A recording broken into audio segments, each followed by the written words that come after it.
Assalamualaikum warahmatullahi wabarakatuh. Nama saya Indra, Bu ya. Saya asalnya dari Rosarang di Indramayu. Kebetulan tinggal di Jatimakmur. Tetangga. Tadi Buya mengatakan bahwa menghadapi dunia ini memang sangat berat dan kita dituntut untuk pandai-pandai mensyukuri apa-apa yang nikmat apa saja yang sudah diberikan Allah Subhanahu wa taala kepada kita. Kuncinya memang barangkali terkait dengan tauhid ujung-ujungnya. Nah, pengertian tauhid selama ini yang saya pahami dari SD sampai SMA itu hanya mengesahkan Tuhan. Tetapi kalau kita gali lebih dalam, sebenarnya tauhid itu bisa meliputi 3 hal kalau tidak salah. Mungkin Buya nanti bisa menjelaskan lebih lanjut. Tauhid af'ali, tauhid asmaul sifat, dan tauhid zati. Saya ingin kaitan dengan tauhid tadi dengan urusan dunia ini, Buya. Barangkali Buya bisa menafsirkannya dalam kehidupan hari-hari kita dalam menghadapi kehidupan yang makin berat ini. Terima kasih Buya. Waalaikumsalam warahmatullahi wabarakatuh.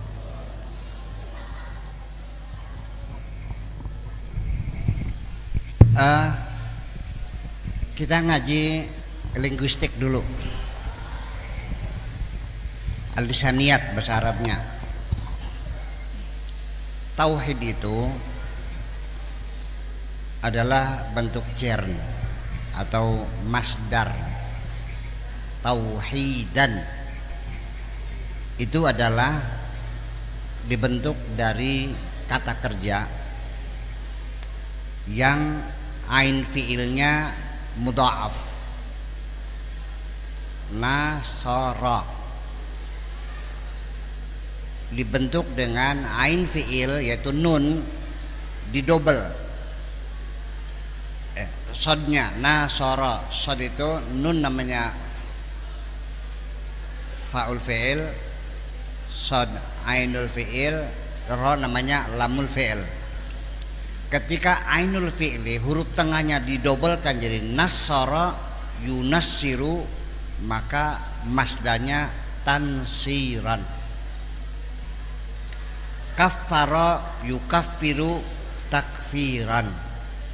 Tapi kalau sulasi mujarrad, kafara yakfuru kufran, kaffara yukaffiru takfiran, nasara yansuru nasran, nassara yunassiru tansiran. Kasaro memecah, yaksuru kasran. Tapi kalau diikutkan wajan fa'ala jadi kasaro yukassiru taksiran. Maknanya yufidu makna taksir, menunjukkan makna banyak. Jadi kalau kasar tuzujaja, saya memecah kaca. Tapi kalau kasar tuzujaja taksiran, saya memecah-mecah kaca sampai berkeping-keping. Itu bedanya. Itu maknanya. Maka kata-kata tauhid itu dari kata wawu, ha, dan dal. Wahidun berapa? Isnani 2. Nah, wahada itu diikutkan wazan fa'ala menjadi wahada yuwahidu tauhidan. Wahid itu berapa? 1. Jadi kalau wahada mempersatukan. Jadi tauhid itu adalah persatuan. Kalimat tauhid itu namanya kata persatuan. Nabi Muhammad begitu dia diangkat jadi rasul, menyampaikan visi dan misinya. Ini umat mau dibawa kemana? Mau dibawa sengsara, bawa bahagia, maju, mundur, binasa. Disitulah namanya penyampaian visi dan misi. Kalau ada seorang bupati, nyalon bupati, kan dia menyampaikan visi dan misi. Artinya masalah ini mau dibawa kemana, betul nggak? Visi dan misi Nabi Muhammad itu adalah menyampaikan kalimat tauhid. Kalimat itu bahasa Arab, tapi sudah diindonesiakan namanya kalimat. Kalimat sempurna, kalimat tidak sempurna. Jadi kalimat tauhid itu kalimat persatuan atau kata persatuan.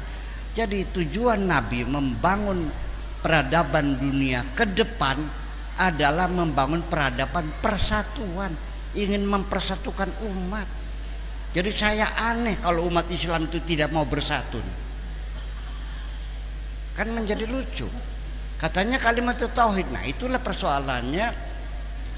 Karena selama ini tauhid itu dimaknaninya la ilaha illallah.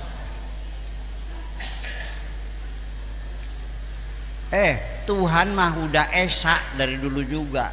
Tidak perlu kau esakan lagi. Iya, sila pertama negeri ini ketuhanan yang maha esa. Susah banget sih. Ya, termasuk tanya itu apa? Tauhid sifat, tauhid af'al, tauhid zat. Ya, itu teori-teori para ahli teologi di zaman dinasti Abbasiyah ketika bersentuhan dengan peradaban Yunani. Ya, sama Aristoteles, Anaximenes, Anaximandros, Pythagoras, Plato dan sebagainya, sehingga munculnya namanya ilmu tauhid. Ilmu tauhid itu ilmu namanya ilmu kalam. Itu baru muncul setelah 400 tahun Nabi meninggal dunia. Nabi tidak pernah menjelaskan sifat itu 20, enggak ada. Ya, seperti itulah tadi kata. Nah, itu persoalannya. Jadi itu kajian-kajian teologis murni, ya, esa kesatuan sifat, kesatuan perbuatan, kesatuan zat, itu menjadi kajian-kajian murni betul-betul filosofis. Itu sebetulnya sulit untuk diumpankan kepada masyarakat kita ini sesungguhnya. Iya, menjadi sulit. Seperti begini. Ini pertengkaran antara Mu'tazilah sama Ahli Sunnah wal Jamaah. Quran itu qadim atau hadis? Quran itu makhluk atau bukan makhluk? Hanya karena perbedaan pendapat, Ahli Mu'tazilah mengatakan Quran itu makhluk, Ahli Sunnah mengatakan Quran itu bukan makhluk, ya, qadim. Yang ini bilang qadim, ini bilang hadis. Apa yang terjadi? Orang Mu'tazilah dipenggalin kepalanya. 10.000 yang meninggal dunia, kelompok rasionalis itu. Sebaliknya ketika yang jadi raja orang Mu'tazilah, Khalifah Ma'mun, orang ahli sunnah juga sama, digebugin, dipenjara, dibunuh-bunuhin. Termasuk Abu Hanifah juga dipenjara. Termasuk Imam Ibnu Hambal sampai gempor, sampai lumpuh. Imam Syafi'i juga sama diinterogasi, dipaksa mengatakan Quran adalah makhluk. Ya, saya kira kajian-kajian teologi yang membawa kekerasan semacam itu sebaiknya jangan dibawa ke negeri ini. Ya, betul nggak? Udah, ini kita jadi sulit persoalannya nih. Ya sudah, sekarang silakan di sana jangan. Saya mau cerita sebentar.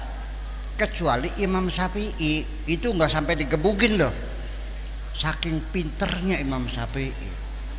Kan dipanggil, diinterogasi oleh Raja Ma'mun tuh, Imam Syafi'i, menurut kamu Quran itu makhluk atau bukan? Bingung dah, di posisi yang sulit. Kalau bilang bukan makhluk, dia selamat nggak digebugin, tapi kan takut sama Allah. Nah, keyakinan dia bertentangan. Kalau dia bilang bukan makhluk, dia dipenjara, digebugin juga, bisa sampai mati. Akhirnya dia bilang, wahai Tuan Raja, sambil mengacungkan tangannya, sesungguhnya innal Qur'ana, sambil menunjukkan jari kelingking, wat Taurata, jari manis. Wal injila, dan dari tengah. Wal zabur, dan zabur. Hadihi, ini semuanya kulluha makhluqah. Selamat sudah. Ini makhluk ini. Itu cerdas kan? Ya iya, itu cerdas. Abu Hanifah mau tidak, udah gebugin. Iya. Nah, ketika yang jadi raja ahli sunnah, Mu'tazilah juga dibantai. Di kota Irbil, seorang raja sedang khutbah Jumat, begini ngomongnya, wahai rakyatku, saya sekarang sedang khutbah, jangan dipotong dulu korbannya, tunggu sampai khutbah ini selesai. Kalau ini selesai, silakan sapi, kambing, onta yang sudah diikat silakan dipotong. Hari ini saya akan menyembelih korban khusus, yaitu kepalanya Syekh Jaham, pimpinan Mu'tazilah, akan saya potong hari ini. Syekh Jaham, seorang intelektual Islam Mu'tazilah, begitu turun kewer kepalanya, dipenggal di tengah lapangan, hanya gara-gara meyakini Quran adalah makhluk. Tolong pertikaian macam itu jangan dibawa ke negeri ini. Ya, kita itu urusan bagaimana Allah yang menentukan.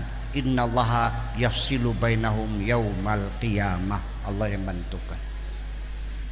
Kita tidak bisa tahu mana yang benar, mana yang salah. Tapi yang penting secara konsekuen, apa yang kau yakini silakan kau lakukan. Tetapi di wilayah privat Anda, jangan dibawa ke ruang publik. Itu aja persoalannya. Betul enggak? Ya iya, jangan memaksa orang, itu aja kok.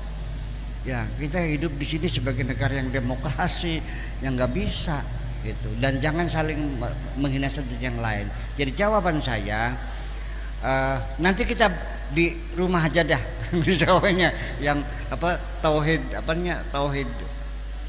sifat, tauhid af'al, tauhid zat, itu semuanya menjadi kajian-kajian.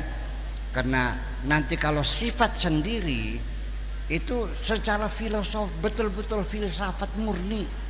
Sifatun qaimatun bidzatihi. Coba bayangkan, neraka juga susah. Sifatun qadimatun, sifat yang qadim, ya, qaimatun yang berdiri, bidzatihi dengan zatnya Allah. Jadi nanti ada iradah, ada kaunuhu muridan. Itu menjadi persoalan-persoalan yang sangat teknis sekali, ya. Jadi yang penting nanti pada ujungnya mah bahwa mana sifat, begini aja deh, ada yang bisa begini, sifat-sifat Tuhan yang kita kenal ada namanya Asmaul Husna. Itu aja deh, mungkin ada manfaatnya. Yang disepakati oleh mereka adalah 99. Yang satu ini kata password. Kalau orang tahu apa sifat yang satu ini menjadi genap 100, dijamin jadi waliullah. Tapi kita tidak tahu, ya. Nanti pun kalau kamu tahu, jangan kau ceritakan kepada siapapun. Wal yatalataf wala yush'iranna bikum ahada. Jangan kau ceritakan. Sebab kalau kamu ceritakan, kamu akan dituduh musyrik, dituduh murtad, dituduh kafir. Nah itu udah, diam aja, udah paham.